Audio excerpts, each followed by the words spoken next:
What's up, you guys? Sean Ross Sapp. Welcome to Fightful. It is December 4th, 2023.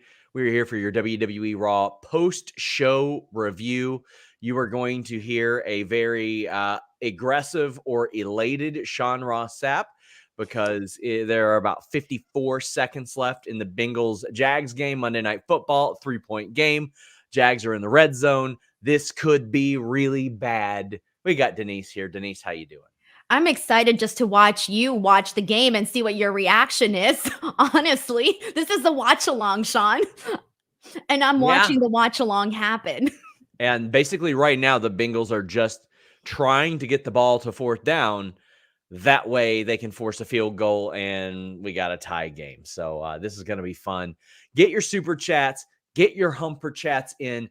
That's here at youtube.com/Fightful and over at humperchats.com. That gets your question or statements read on the air for what I thought was a really good Monday Night Raw, especially that main event. There is so much that I liked on this episode of Raw that I thought I was going to be half-assed watching, and then I'm watching Raw, and I'm like, damn, this is really good. Watching a great Monday Night Football game as well. Lots of great stuff there. I want to thank you guys, so many of you that donated to NAMI.org, the National Alliance on Mental Illness, for the match that I did with Shazza McKenzie at Black Label Pro this weekend. As of now, over $6,300 was raised from sponsors, donations, and the like. And I just want to tell you guys how much I really appreciate that. Fourth down! Thank God. Thank you all to those of you who donated. Denise, how you doing? I'm doing good. Hey, have you gotten your Christmas presents? Because they said they arrived. No. What? No. Oh, I'm going to have to double check that because I was like, wow, Sean hasn't said anything. Oh, no. My mailbox got knocked down too. So, where's your mail going? Beats me. We don't do mail here. Wait, so the address you gave me, where's this being sent to? I mean, still, the house didn't move. The mailbox fell down. I'm just saying, what if they showed up and they were like, oh, there's no mailbox. Maybe this person doesn't want to accept mail. And they just decided to keep your mail.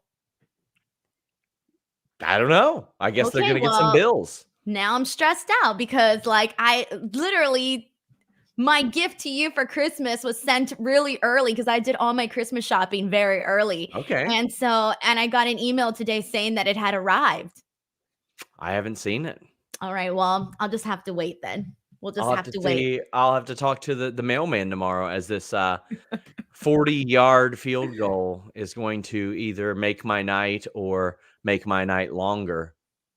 It's making my night longer. Anyway, guys, Vin says, agreed, SRS thought Raw would be a letdown with no Punk, no Orton, but this episode was better than last week. Not only no Punk and no Orton, no Rhea Ripley. And I know he wasn't around until last week, honestly, but having no Punk and no Rhea on the show, I was like, damn. And also no Finn. So by proxy, effectively, the tag team champions aren't there. But I thought they loaded up this show with some really great wrestling, as did Dream Ninja. KW says, congrats to Sean on the good match. Sean on teaching a journalism class, or Denise on teaching a journalism class today. I saw that, Denise. That was pretty cool. Yeah, it was a lot of fun. And I didn't know what questions the students were going to ask me. And they asked me some really great questions. And then at one point I was talking and giving so much information. And I was like, oh my God, I hope they're not bored with all the information I'm giving them. But they didn't seem bored. They kept asking me questions. I heard some giggles. So that's good because I didn't want to just go in there and sound all boring and be like, hi, this is how you start podcasting. 1-0, you know? So I thought it went actually very, very good. I was a little nervous too, because it's totally different to have people staring at you, an entire class staring at you. Of course. So I was like, hi. But it actually worked out great. But I do agree with everybody here that is sending in the super chats talking about the wrestling on today's Raw. And I also agree with Vin too. I thought that this Monday Night Raw the entire episode was stronger than last week's. And of course, last week it was really about the anticipation of seeing CM Punk. And then, of course, the excitement of seeing Randy Orton back and all of that. But this episode of Raw absolutely killed it with like pretty much all of the matches that we saw. The main event, the Drew McIntyre, Sami Zayn match, the 2 out of 3 falls match between DIY and Imperium. There was a lot on this show, not just the body of wrestling, but also some things to get us excited about. And that big thing to get us excited about was definitely Seth Rollins, CM Punk, because they made a lot of hints that that's pretty much going to happen a lot sooner than most people might have anticipated. In So Grace says, glad you had a good weekend, Sean. Well, thank you so much. I really appreciate that. It was a good weekend. I felt really good about what we did. Orion Ben says, great job Saturday, SRS. Howdy Hollywood. Good Raw tonight. Some of you might remember last year, Denise and I, after the GCW thing, did a podcast. I think it's one of the best podcasts that we've ever done together, honestly. And why I wanted to do that was because in a situation where, you know, I'm working, essentially, I want to be as transparent with our audience as possible. That way, you know, you don't think we're working in general. If we're working something, I'm going to let you guys know. I'm going to be transparent about it. So Shazza has agreed to come by. I think it's Thursday at 7. We're going to do something very similar to that. And we're going to have a podcast where we kind of break down how it went, what happened in the match, some of the crazy stuff that happened around it, and all that. So make sure you guys tune in then. And you can hang around for the ROH and Impact post show as well. Are you going to read the 430 messages that you got? Maybe read the top 10 and have people guess who they think it came from? Oh, boy. There were some very nice things that got sent to me by some very, very cool people, and I greatly appreciated that. Dream Ninja says, crowd was not happy Rhea wasn't there. What a star. Yeah, they booed heavily when Damian Priest brought that up. As they should. That's kind of how it is whenever, you know, a Roman Reigns is said that he's not going to be there. A Rhea Ripley now, like that's just basically proving over and over her star power that when she's not on the show, there's going to be some people out there that are bummed because they bought a ticket to go see Rhea Ripley. The game's going into overtime.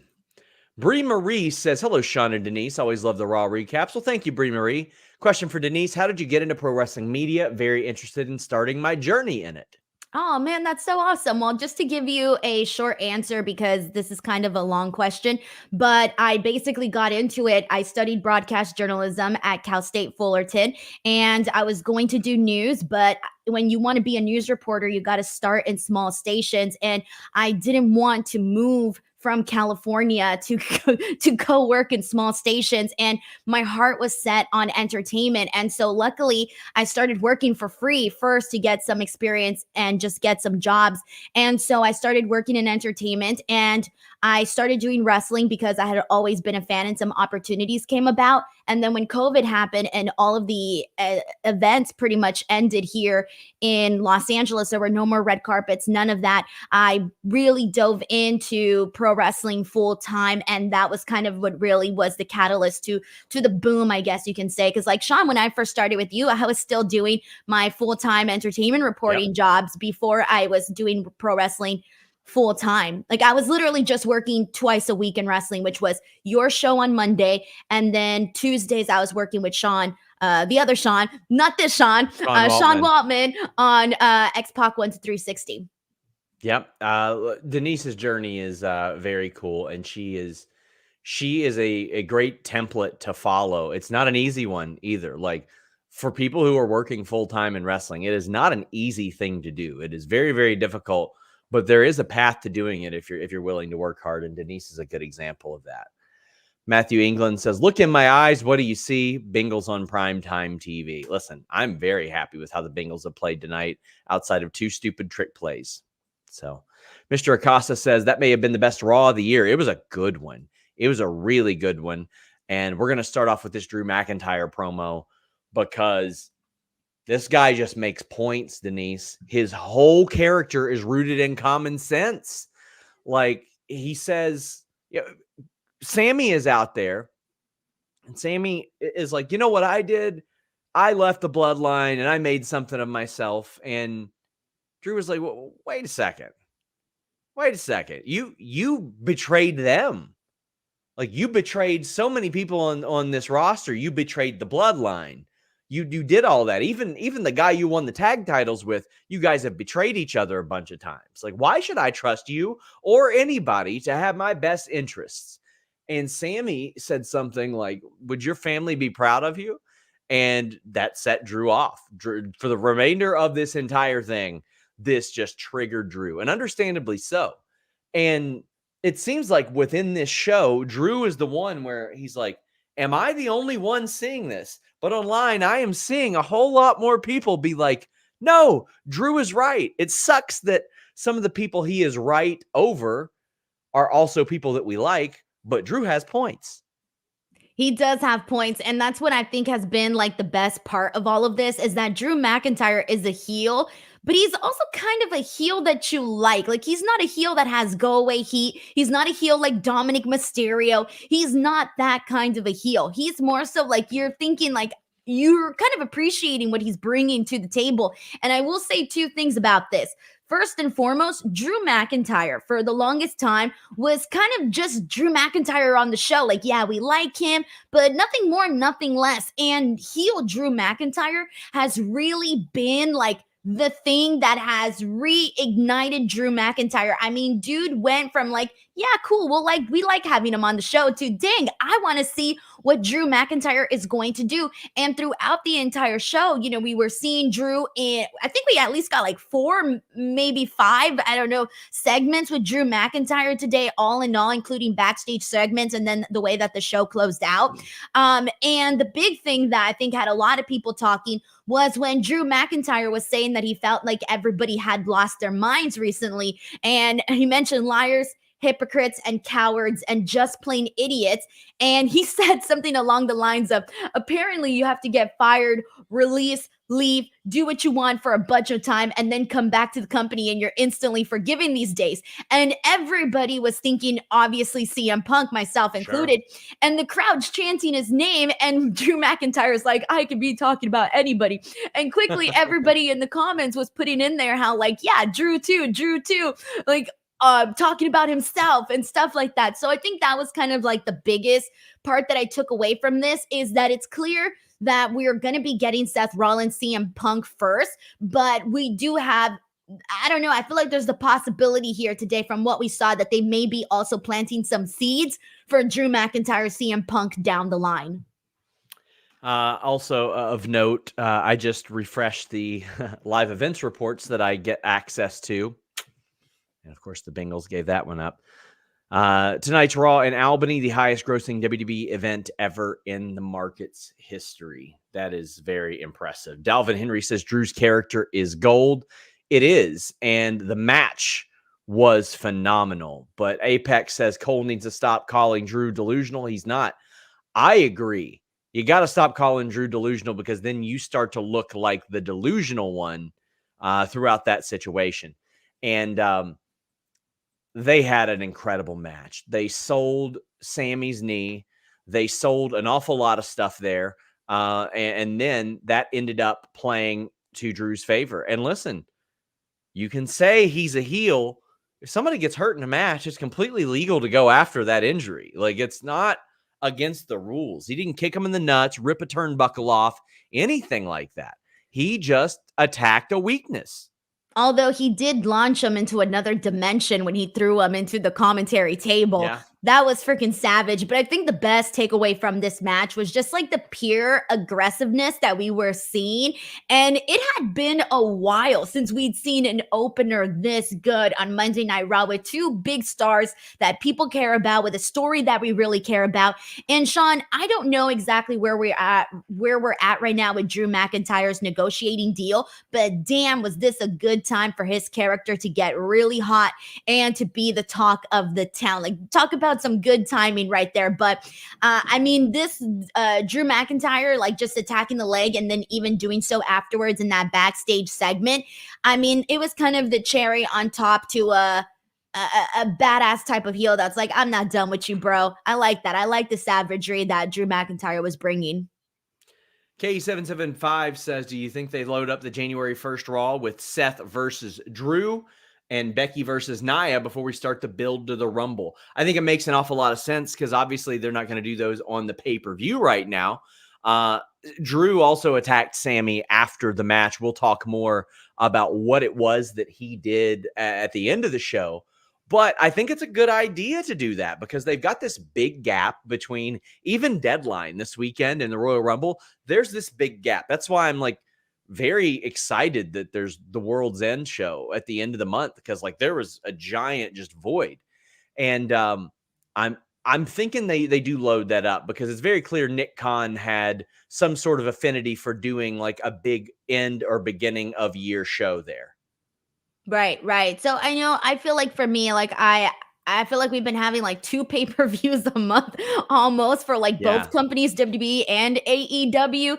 And it's funny because even though it feels like a little bit of a slow portion, it's gonna feel like it in January because we're not getting anything until the end of the month with the Rumble, and then Revolution's not till March, so it does feel like there's gonna be a lot of February is gonna be like dead. Wait, actually no, there's Elimination Chamber. Elimination Chamber, yeah, in Perth.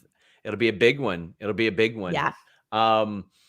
We got the Shayna interview. Nikki Cross spotted in the background again. What are you expecting to see out of Nikki, if anything, right now? I feel like they keep stopping and starting things with Nikki Cross, so it doesn't really give me much hope because for a while, remember the last time we saw her? Oh my God, was it the Thanksgiving episode? I think was when they did the whole, or Halloween. Halloween. I think it might have been the Halloween episode. Yeah, Halloween. It was when Chelsea Green was like spooked out of her mind when she lifted the thing and her head was in the table. After that, I kind of felt like during that period, we were seeing them do a lot with Nikki Cross where she would come out and just stare blankly. And now she's like not really even that much on the show. What happened? What did I miss? Sean, what happened? Big fourth down. Yes Boy says, any interviews left on your all's wish list? Oh, I want to interview Sting very badly. I'd love to interview Lex Luger as well. Bryan Danielson. I was this close to interviewing Bryan Danielson. I have so many. Close. I have so many. Everybody. Yeah, there's a lot of people that I would love to interview. There's many, but Sting, Lex Luger, one that I will never get to interview now because he's a little older. Ted Turner. I would have loved to have interviewed him. Dixie Carter is one that I'll tell you guys the story about how I almost made that connection one day, but. Yeah. Final Fantasy Theory says, with all the ups and downs in wrestling and wrestling media, I've fallen out of love with wrestling. 30-year fan since pre-Nitro days. What should I do? Well, I'll tell you what you should do. You should open yourself up to more content. Buying pay-per-views on NordVPN.com/Fightful is going to enhance your pay-per-view buying process. Now, one subscription to NordVPN has so many different benefits, but if you're a big pay-per-view buyer like myself, UFC, boxing, pro wrestling, all that good stuff, any combination of the three, if they're doing a fight circus or something like that, this subscription will pay for itself after 1 or 2 pay-per-view buys. Change your virtual location, pay for it at the prices that other people are paying for it in the UK, in Australia, etc., and you can get different interfaces. Maybe you don't like Peacock and you want to check out the WWE Network the way that it used to be, the way that it was designed to be, the easy navigation, so on and so forth. Maybe you want to watch AEW without commercials. Maybe there's some other overseas services that you can't subscribe to and you want access to them. NordVPN.com/Fightful gives you that with a great deal and a 30-day money-back guarantee. Even better, 24/7 tech support, so if you have trouble navigating any of it, they can help you out. Fastest VPN on the planet, NordVPN.com/Fightful. But seriously, if you're falling out of love with wrestling, you should find what you love about wrestling. What is it that made you love wrestling? And then find what company that does that the best. And if you know the media aspect or spoilers, like maybe doesn't make you happy, then just avoid that. Just avoid that element of it, is in my opinion. Matthew England says, I've used Nord for years. It is the shit. Yes, it is. It's phenomenal. I mean, for what we are talking about right now, football, Denise had even let me know that they use My it too. husband uses it. He uses it. He showed everybody at work, and everybody was like stunned. They were like, "Wait, how are you watching this game at work?" Everybody was so confused, and he was teaching them, and like no one knew about VPNs or like how they worked. And he seemed like the smartest person in the room, literally, just because he was showing them NordVPN. But yeah, he uses Does it and doesn't have to pay for the YouTube thing. the out Sorry, of YouTube. market games? It works incredibly well, and things aren't looking great for the Bengals now. But percentage Okada goes to AEW, WWE, TNA, New Japan. Now, I just want to make this clear. If you are on a Discord, if you are on a Reddit, if you are on Twitter, and you ever aggregate my percentages of what I think a person will go and act like, oh, that means anything, it's a personal opinion. Don't be a doofus about it. But I will say 50% stays in New Japan. He paid money, Denise. I 50% know. stays in New Japan. 25% WWE, 25% AEW, and I don't think he's going to TNA whatsoever. No offense to TNA. I just Damn, don't not think even he's a going there. 0.1% on that Yeah, one. 0.1. There you All go. right. By the way, first down. First Raw of WWE in 24 is in San Diego. Expectations? No expectations regarding that.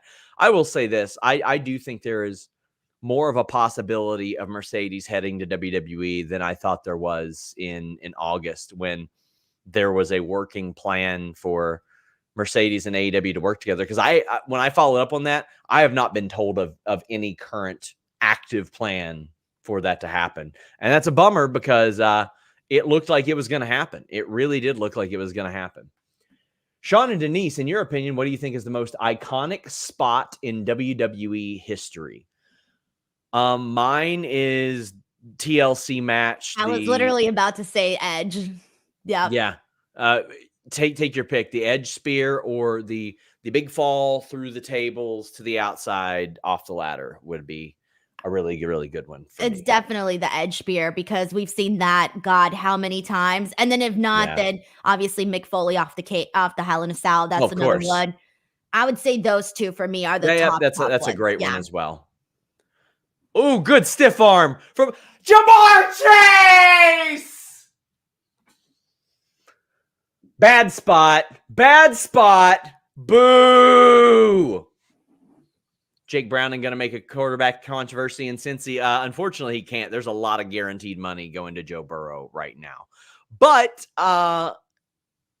Nia Jax, Shayna Baszler. Listen, I got to say, every week I see Nia. She looks better physically. She is not hurting anybody.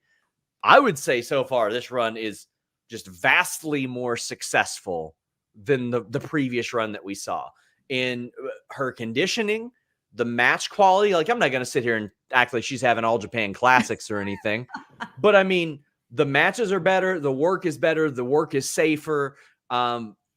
So far, I haven't seen anything offensive out of the Nia Jax hire, Denise. But what did you think about this match, her beating Shayna Baszler? Right. So I'm kind of 50-50 on this, because for me, it's like, you're right, by the way, on everything that you said in regards to Nia Jax and the work that she's been doing. Part of me is intrigued, but I'm only intrigued in this Nia Jax run with what they're doing right now if there is an interesting end game. If the end game is for Nia Jax, for example, to become champion, I'm out. It's a hard out for me. I want to see them use Nia Jax to propel somebody else, and I'm okay with that. And the other part, though, is that I do find it just a tad bit boring, though, when it's pretty much just Nia Jax doing everything in the match and there's no offense really from the other person. And so I kind of struggle a little bit with that, because I'm kind of like, oh, well, I guess I don't have to really be paying attention to this if I already know how it's going to turn out. And so for me, that's been a little bit of a struggle. So I'm sort of 50-50 on this, where like there's moments where I'm going, you know what, I'm intrigued. And then there's other moments where I go, you know what, I'm a little bit out on this one. I think that I just don't want to see her like basically, I don't like seeing Shayna lose to her. I don't like seeing Raquel lose to her. Sure. I haven't been loving the idea of like basically eliminating all of these women to put Nia Jax over, until hopefully the end game for this is good. If not, then this is just going to be kind of sucky. But I have hope. Well, official review right now. Well, I mean, they're building her to face Becky, and it's mind-boggling to me because we saw Becky come out after this match. BB says, new to Fightful, love it. As a former journalist, I appreciate the fairness and balance. Now, Becky, Nia, I want the promos, not the match. You?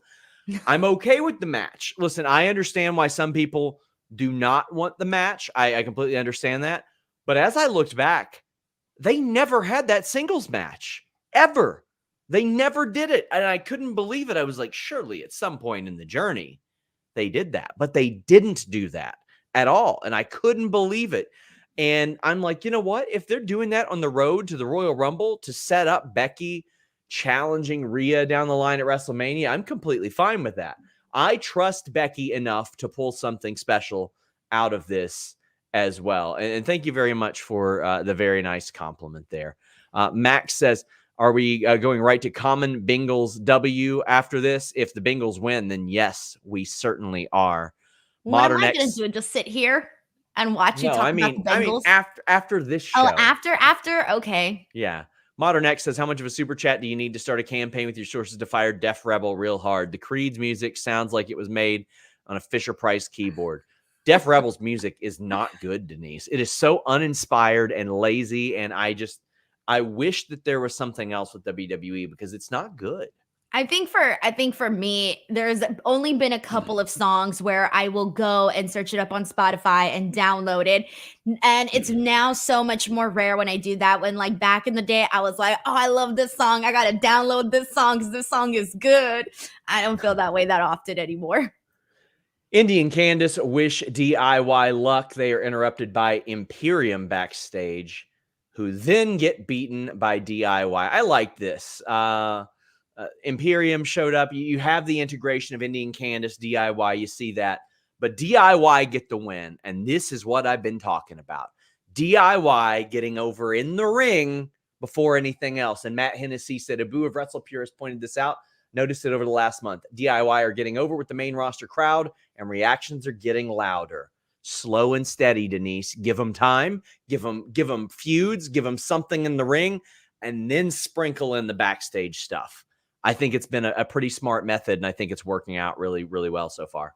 Dude, this match was freaking awesome. This is already 2 weeks back to back that we get some really great tag team action on Raw. But this 2 out of 3 falls match, there's a lot I got to say on this one. First and foremost, you're right about DIY. Like, this is exactly what they needed to do to get both of these guys over on the main roster, because I was tired of hearing freaking penny drop in the freaking arenas whenever these guys would come out, and now it's like there feels like there's a little bit more love there. But I do want to take a second and shout out Giovanni Vinci, because to me, Giovanni Vinci was the freaking MVP of this match. And I also want to shout out commentary for really pointing out the moments that were most impactful in this match. One of them included Giovanni Vinci hitting this like crossbody that was just like, oh my God, it was just so freaking hard and fast. It was great. So that was good. I knew you were going to say that, but I didn't know how else to describe it. It was hard and fast. It was great. I don't know what else to say. That was like the best way to describe it. And there was the moonsault that he did where he springboarded from the freaking ropes. Like, that was freaking beautiful. Love that. That was also Vinci. I just thought that they did a lot of really good stuff here. It was simple. Each team winning one fall and then doing the sudden death. It was a really good one here. I thought this match freaking rocked. I loved it. I did too. I thought it was very, very good. Matthew England says, is SRS ready for GTA 6? No, I'm not ready for GTA 6. It's not going to be out till 2025. The hell am I going to play Grand Theft Auto, Sean?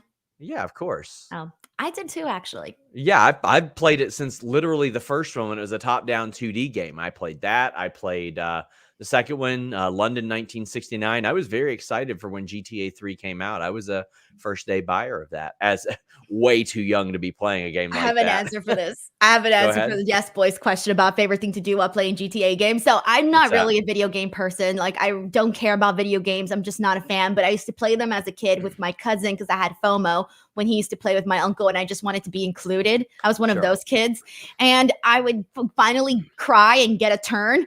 And so my turn, I've never completed one mission in my entire life playing GTA. All I would do is drive around and play the music because they had really good songs, and then I would just run over all the people. Like, that's literally what I did. I never once completed one mission. I was just reckless.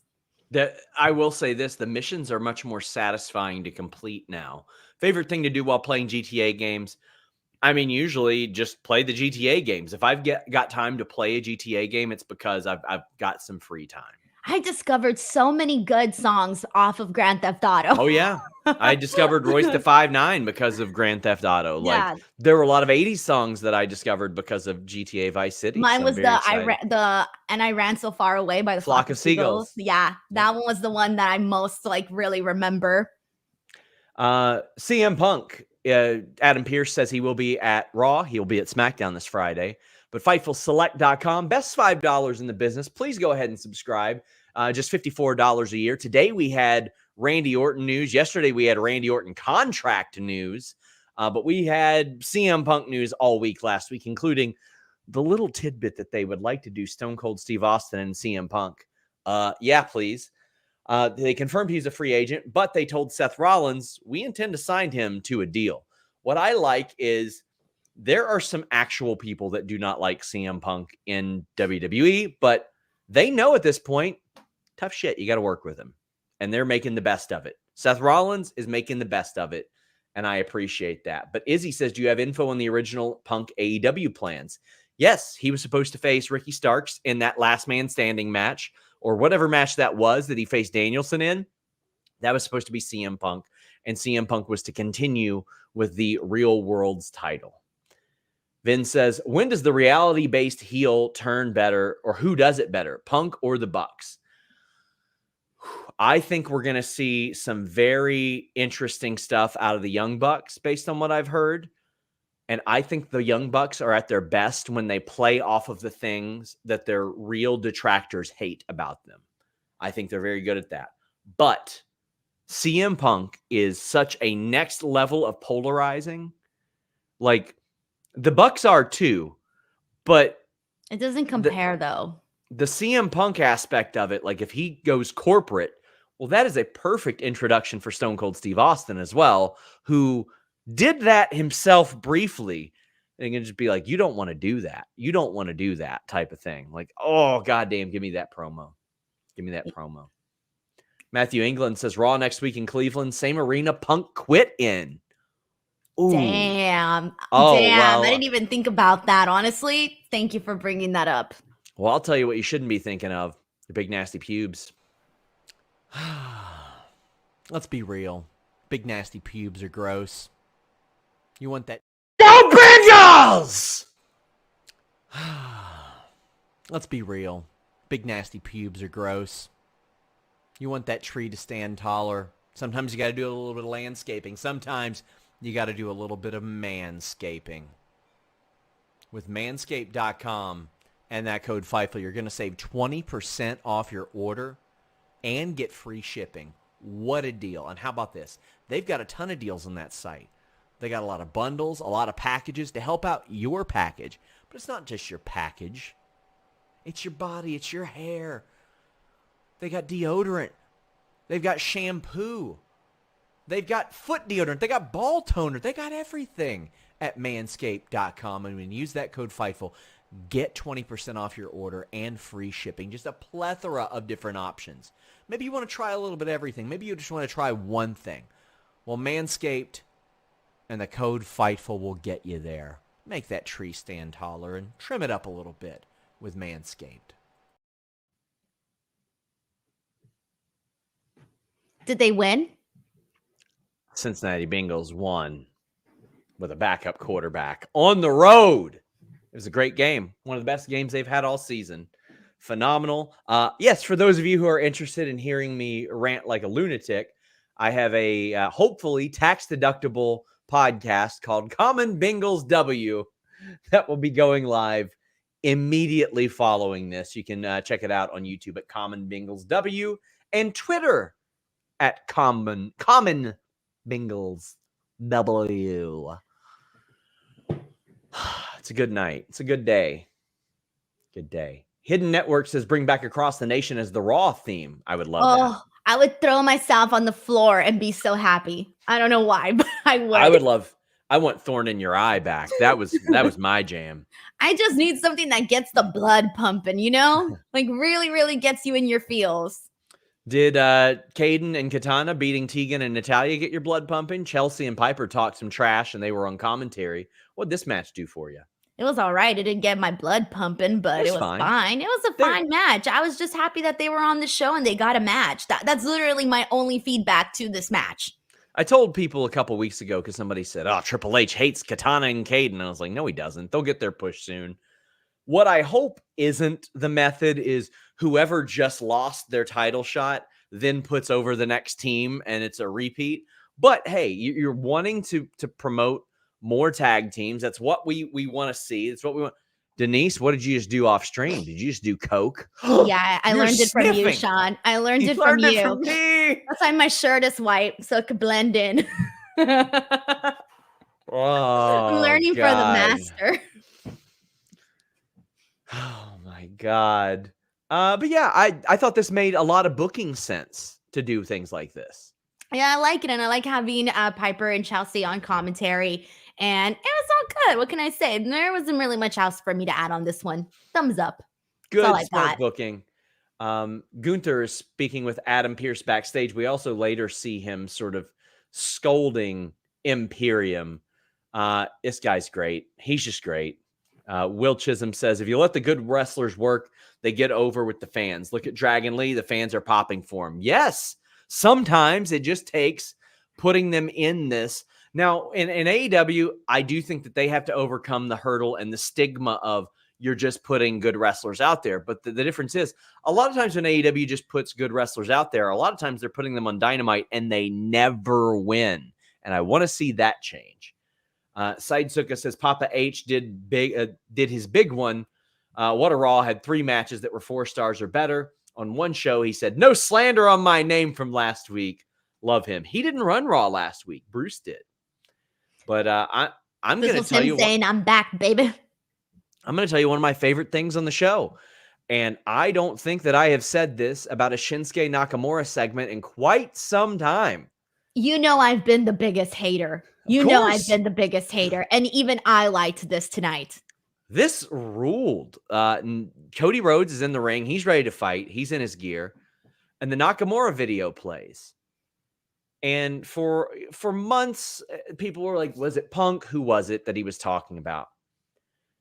Nakamura sees a lot of his own experience in Cody. Much like Cody, he won the Royal Rumble and he went to compete for the title at WrestleMania and he came up short. And now he doesn't want Cody to finish his story because Shinsuke Nakamura never got to finish his story. And not only did he not get to finish his story back then, he didn't get to finish his story most recently. So that just sort of made it fresh in his mind. He never won the big one. And he doesn't want Cody to ever finish his story. In fact, he said, Denise, that Nakamura is going to finish Cody's story for him.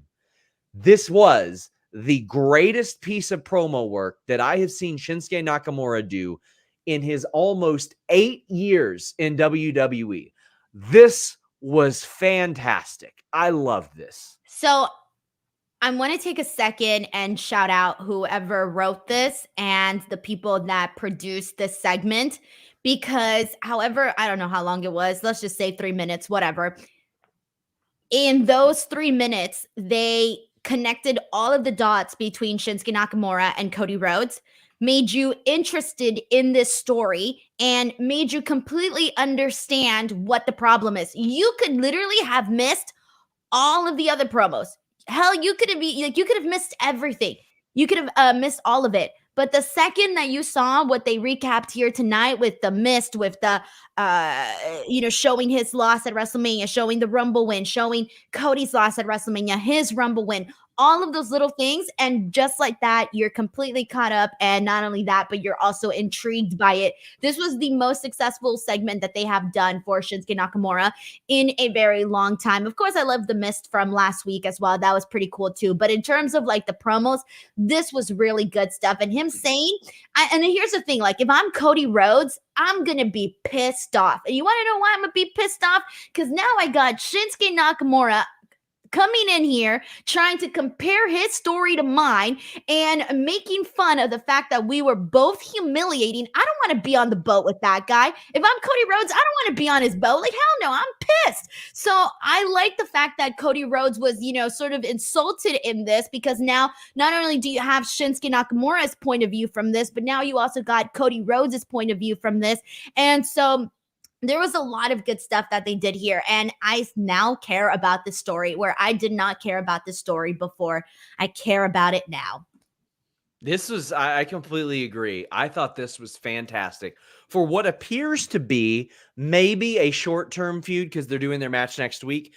Whether it's short-term or whatever, they made me care about it. And Cody's really good at that. Like, there was a lot of stuff in AEW that he wasn't able to get me to care about. Like the Codyverse stuff, much of it I was not there for, but this stuff I am. I think they're doing a really good job with it. R-Truth broke Judgment Day's TV. This is quickly becoming a favorite thing of mine where R-Truth is just back there. And this is where Priest revealed that both Balor and Rhea were not there. And he's like, you got to get out of here. And R-Truth goes, did you hear that, JD? They don't like you. Get out of here. This is so good. Did you ever watch R-Truth's game show? Which one was it? It was a few years ago on the network. On the network? Yes, I forgot what it was called. I watched all the episodes, and I don't usually watch like an entire series of things. They won me over with this one. I kind of hope it would be kind of cool if they did something like that on Raw, like a little segment, like a tiny short little one with R-Truth, because it would be something different than him just coming in and making these little appearances. I think if he did his little game show like he did on the network on Raw, I think that would be really fun. It was literally one of my favorite things they had on the network. R-Truth is 51 and he's still doing it.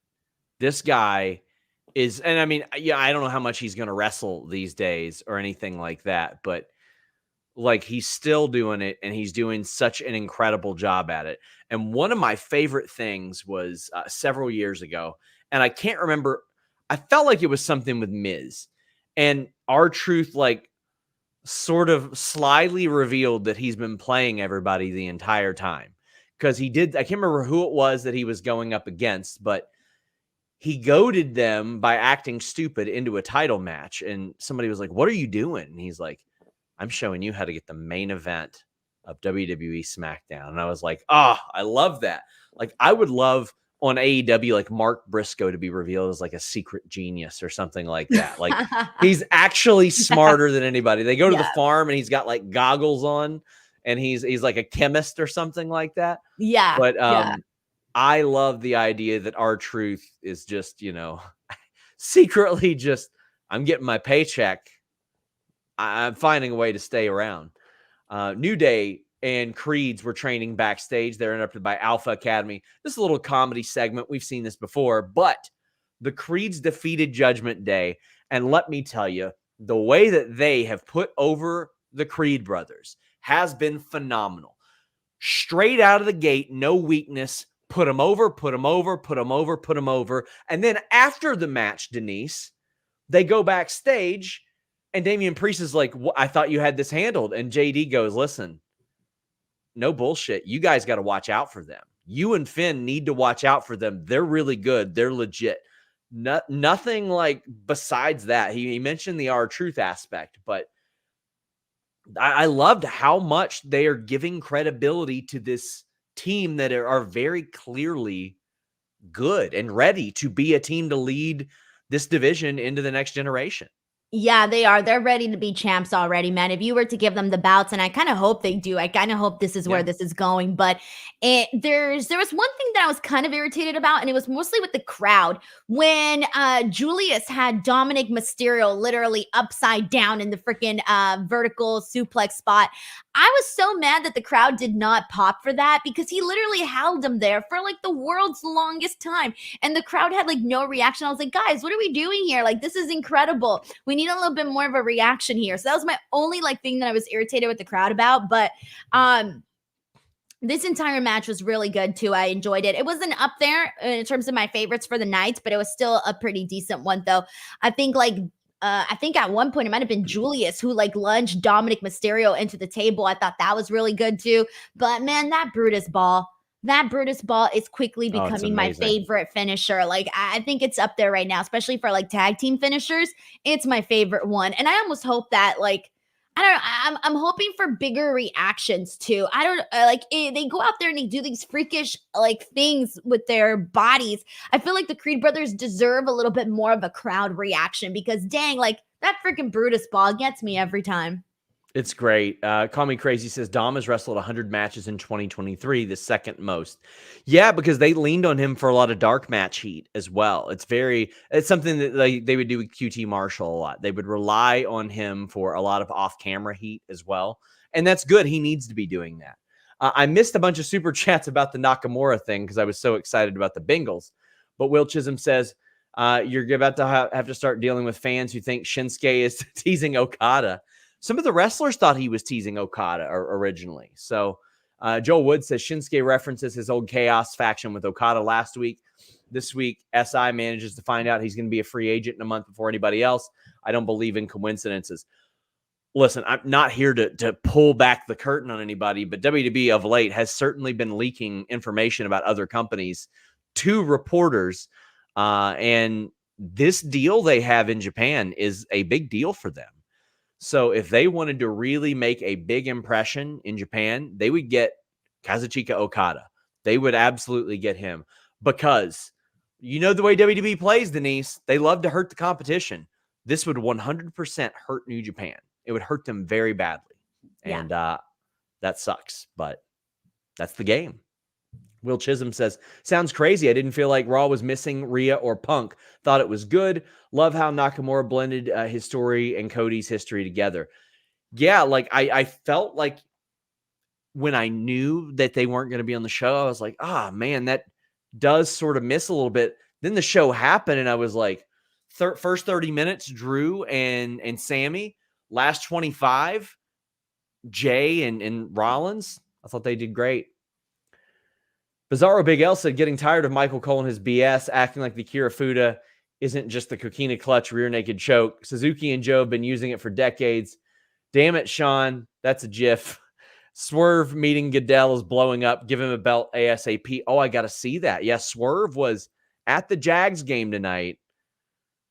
I think big things are in store for that man. But hate to see him or hate that he had to be there to see that Jaguars loss because, listen, if he's looking for a big contract or a big push, Tony's going to be mad now. So, like, you picked the wrong game, buddy. Sorry. Just from being there, you might have to lose next week in the Continental Classic. Hate to see it. But, yeah, I mean, it's a rear naked choke. It's got a million names. You're right. Mr. Wax says, longtime listener, first-time super chatter. Oh, thus, why the erroneous first super chat? Looks like I need Blue Chew. Any word on AJ Styles? And KE775 says, Sean, a little off topic. Have you heard anything on AJ? Seems like they were prepping a feud with OC and Bloodline. Now it appears Orton is in that spot, and he seems in limbo. Well, the OC, I was told, we're going to be back at TV soon. I don't know about AJ specifically, but let's be real. Usually they just don't even bother bringing the OC back until AJ is ready. So I think that's a good sign. I will find out about AJ Styles this week. That is something that I will find out. I will have it on Fightful Select. But I know the OC were kind of hopeful they'd get back on TV, but they just kind of sort of, lost hope for a while. And it's unfortunate that everything happened when it did, because it did seem, Denise, like they were poised for something with the Bloodline. Dude, how many TV matches have they had this year? I don't remember that many, to be honest. No, and Like, I remember a couple matches, I think, with Cross, yeah, and that's literally it. I not a remember. ton, like less than probably 15. But I mean, they had quite a few in like July and August to help out. Oh boy, need a percentage. So here we go. Percentage of Mercedes, Julia, Hammerstone, Trinity of being in WWE by Mania. I'll put Mercedes at 50 right now because I think they should probably hand over some big money to her. Julia, 25. And let me tell you, I said 25 on Punk the day before he showed up. Hammerstone, 25, but they should sign him. He's phenomenal. Trinity, I'll say 50 with her too. I'd be surprised if she didn't come back. I would try to bring her back if I were them. She's doing good stuff on Impact, though. Getting more of a spotlight. That's going to be hard to give up. But then again, money talks, so who knows? She's doing great. KE775 says, if it's Punk versus Rollins at the Rumble, do they do a non-finisher run it back at Mania, or do they each have different opponents at Mania? Listen, if you can do Punk and Austin at Mania, you do Punk and Austin at Mania. There is no, like, you do it as soon as possible, especially if you can't get Rock Roman. You do Austin and Punk.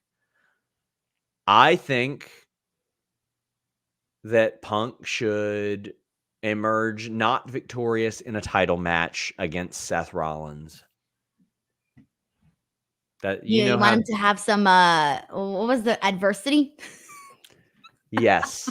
He needs to work for it a little more. Is what he just can't come in and win. What a whole lot of people said about Cody. That's what I was saying. Yeah. And what I would like is that to be the catalyst for corporate man Punk. Man. Goddamn, I want corporate man Punk so bad because he would be so good at it. He would be so unbelievably good because people are going to call him a hypocrite no matter what. So why not embrace being a hypocrite? Just do it. Who gives a shit?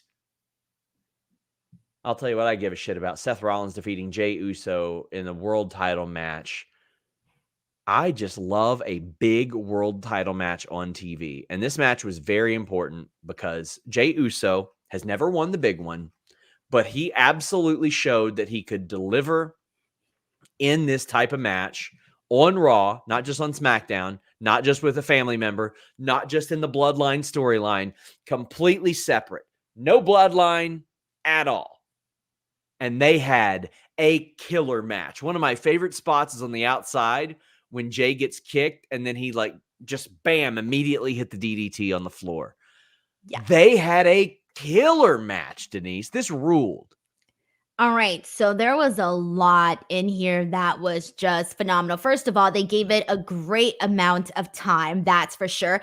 But they did a lot. Like at one point, Jey Uso went for the Uso splash. Rollins kicked out. And then he does the superplex into the Falcon Arrow, and then we see Jey kick out. Then we see Seth hit his pedigree, and then Jey kicks out from that. Then we see Jey hit the spear, and then Seth kicks out from that. And then eventually we see Jey go for a spear, but instead Seth Rollins counters it turns it into a pedigree, hits the stomp, wins the match. But even just that little portion that I just kind of talked about right now, it was so go, go, go. It got the people so invested, and they had done so much prior to that little sequence of events that really had the crowd very, very much hyped up on this. This was a phenomenal freaking match. I wasn't expecting to see a title change at all, but it didn't matter because they kind of got me really invested into this match to the point where I'm like, damn, maybe there is going to be there was one tiny, but here's the thing. I wasn't fooled only because Seth Rollins is really good at waiting until the last split second to kick out. So I knew that Seth Rollins was going to kick out because I've seen him do it so many times before. So even though there was a split second where I'm thinking, what if, it was overpowered by knowing that Seth Rollins is very good at that. And then also knowing that, or assuming rather, that we're headed into Seth Rollins and CM Punk, especially with that Adam Pearce Seth Rollins confrontation backstage where he told him, I'm inviting you to Raw. I'm inviting CM Punk to Raw. I'm intending to sign him to Raw. And Seth basically told him, like, okay, that's fine. You got to do what you got to do, but don't say anything when I got to do what I got to do. And I took that as Seth Rollins is coming for CM Punk. That's how I read that. Yeah, me too. This match was so good. There was a thing that WrestleVotes put out where it doesn't look like WWE is going to be using Yeet anymore because they can't trademark it. Broadway Joe says, to the indie wrestler that randomly trademarked Yeet like 2 years ago, whatever they're offering, add 2 zeros to it. Oh, yes. If I were, let me see. I don't know who the wrestler is that did that, but just sell it. For the love of God, just sell it. If you're WWE, that's something you spend money on because you're going to make more money off of it. It's so over. It's so, and he needed this. He needed like something to make him his, like, because everything he's had to share with his brother, right? Yeah. Or with the bloodline. Like, this is his thing right now. Like, that's his thing. Modern X says, when's the last time WWE had this many talents that could plausibly hold the world titles? A long time, because before they didn't have 2 titles. There was one guy barely wrestling on those. Listen, you can think what you want, but I will never be in favor of a guy defending the world title once every 3 or 4 months. I think it's stupid. I think it undermines the point of a long reign. I think it does all that stuff. And before that, there was Vince, who had no rhyme or reason for anything. So it's been ages and ages. It's been decades maybe since so many people could plausibly hold a world title. And by that, I don't mean just somebody coming out and doing an interrupting promo saying, no, I should be champion. No, I should be champion. They're doing great. Will Chisholm says, one thing we can say about the bloodlines that helped make Jey Uso a big baby face. Yes, Will Chisholm. And we reported on FightfulSelect.com that was one of the key things for the bloodline. Not just to firmly entrench Roman Reigns, but to launch Jey Uso into the stratosphere. And it worked. He is a major star now. KE775 says, following up on percentages, what do you think the percentage is of Deonna Purrazzo as a surprise entrant in the Rumble? If I were WWE, I would hire her immediately. She left. Both her and her husband left and showed they could be main eventers. And more than that, she became the face of Impact. Exactly. I'll tell you this, there's a 100% chance there's going to be an interview with her at the end of the month on Fightful and FightfulSelect.com where we're going to talk about free agency and some things like that. So keep your eyes peeled for that. FightfulSelect.com will have all the scoops. But because I don't have that much confidence in WWE, I'll say 30%, but she 100% should be signed by WWE, and she should be in the Royal Rumble, in my opinion.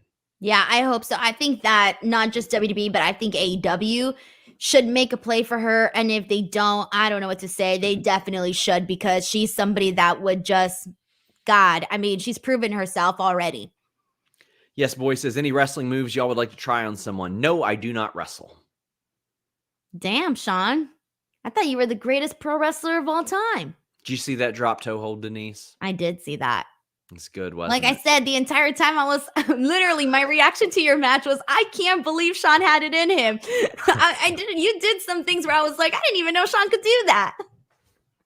I'm just saying. I mean, the reason that match got started, we'll talk about it on Thursday with Shazza, but Shazza saw a video of me jumping on top of a car from like years ago. And she was like, you can jump on a car? And I was like, well, yeah, I can jump a little bit.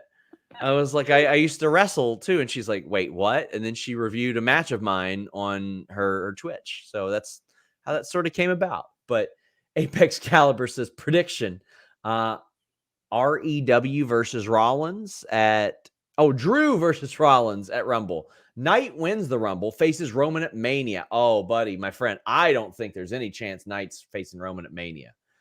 I don't think that's happening. Punk versus Seth at Mania, possibly. Cody accidentally cost Orton the match at Rumble and then the Mania match. They have a Mania match. Ooh. Listen, I think Roman's got to lose that title. I hate to say it, but I would hope so. I love Roman Reigns, but I'm ready for something new. Yeah. What if we're sitting here at WrestleMania 45? Now, I want to address this and I'll address it very respectfully, Freddie. He says, if CM Punk can come back, let's give Tessa a second chance. Okay, listen. I consider fighting way less egregious than racist shit, to be honest with you. If Tessa sincerely apologized to everybody that she impacted in that situation, I could maybe see a path back. Doesn't seem like that's going to happen. But she is just an impeccably talented woman. Like in the ring, very talented, but that's a PR nightmare. Marquise Film says, what a fight. Sad my Jags had to lose, but have to give credit where it's due. Good game, Sean. Listen, I was blown away by Jake Browning. Blown away. Couldn't believe it. I already sold my tickets for next week too, Denise. You did? Congratulations. Yeah, it's going to rain, so I don't care. I don't like sitting in those raining games. Sheldon says, any plans to either split up Imperium or add any new members, become champs with Ludwig and Vinci?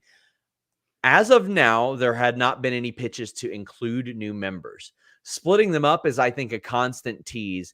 And I think that both men are natural opponents for Gunther that aren't going to beat him, but are natural opponents for him. I'm ready for that story. I do hope they get to that. I'm not rushing it, but I do hope I see it at some point. Tim says, when does Roman pass Hogan? It'd be like September of next year. It doesn't need to happen. And I'll tell you why it doesn't need to happen. Because Hogan holds no record. There's no record that Hulk Hogan holds. I would see people say that about Punk. Oh, well, they wanted him to pass Punk's record. Punk doesn't hold a record. It doesn't hold a record. He just held the title a long time. Mid-Take says, loved your match this weekend, Sean. Thank you very much. I appreciate that. Says, any Hall of Fame news for this year? Being in Philly, got to be a few ECW guys, right? Heyman possibly. They'll start reaching out to people probably next month about doing that. I feel like, based on my experiences with Heyman, I think he would want to wait until he wasn't doing on-screen stuff anymore. And maybe I'm wrong, but that's just how I feel. I think it's nicer when you're done and retired to get that recognition. Is that just me? Like, Sean, if it were you, would you prefer for you to be like completely done and then get your Hall of Fame recognition, or would you still want to be active? I think back to Terry Funk when he and Dory got in there, and I remember at the end of it, he's like, yeah, cheer us. You're probably never going to see us again. And he was like, you could tell he was cherishing that moment. And I look at that and I'm like, okay, for a lot of these guys, this is their last moment. It might be the last time they ever have anything satisfying as far as to be on screen. I think Denise, it's nice. Denise, tell the people where they can find you. YouTube.com/Denise Salcedo. That's the place to be. I've been uploading so much content on there. I call it a wrestling buffet because that's literally what it is. So head over there, YouTube.com/Denise Salcedo. It would really mean a whole lot to me. A reminder, guys, you can get your Humper Chats in at humperchats.com. You can leave questions, statements on the air before shows. That way they can go up. We can see them ahead of time. Back with the Hump this Wednesday. We'll be talking a little bit about the Shaza match. And then Thursday, I'll be here, I think it's 7 p.m. Eastern with Shaza. And all the super chats to that will also go towards the NAMI donation. Thank you all so much for the kindness this weekend. Mike the Jeweler just squeezes in here. Now, let me tell you what, before I even read this, here's what Mike the Jeweler does. Mike the Jeweler comes in and he leaves really generous super chats. And what he does is he slips in an insult about CM Punk every single time. I feel like Mo from Moe's Tavern on The Simpsons every single time answering prank calls. So here we go. SRS, hello, sir. Queen Denise, have a very important question. Did Jumpman Philly get his tooth replaced? It seems like it was missing in AEW. I I think do he had not. the money even in AEW to do that. Dental work's expensive. I do not know his dental records. I can find out. I guess I can try. I'm gonna email CM Punk. Wouldn't that be like a HIPAA violation? Probably. I'm pretty sure it would be. What do you think? Like, I've heard from Punk like one time recently, and I just told him happy birthday. He's like, thanks, it was a good one. Other than that, I haven't really heard from him. Do you think I should be like, hey, what's up with the tooth? No, I think that's rude. I do too. I think that's rude. He's going to GTS your ass. Sometimes I do think, because I've often said, part of my job is asking really important people really stupid questions. Okay, but that's like stupid to another level. I know. But sometimes I do wonder the reactions, because, oh my God. How about this? This is a good question to ask CM Punk. This is what you should ask him. Throughout his entire career, how much money do you think he's made just on merchandise? Oh my God. I would love to know that number. I mean, he's made at least 8 figures the last couple years alone. Just not in merch, but just in general. Right. I want to know with merch, specifically merch. I don't know. But I'll tell you a funny thing. For the first time ever a couple of weeks ago, on the phone, I heard somebody react to a scoop about them. They read it while I was on the phone with them. No. Yes. And it was hilarious because they weren't mad or anything. They're like, how the hell did they know about this? Type of thing. It was phenomenal. It was so good. Oh, it was amazing. It was an all-timer. And what I loved about that is I know personally that I have caused thousands of those reactions in my life. Sorry, guys. But them the rules. Bye. I'm heading over to Common Bengals W. Follow me on Twitter over there. But I'm going to be doing that post show very shortly after I put my notes together, build my little studio over there, and we're talking Cincinnati Bengals. Again, thank you guys so much for the donations, for NAMI this past weekend, and all the kind words that you all had. Thank you to our moderator, Luis. We greatly appreciate you guys. Until next time, we're out.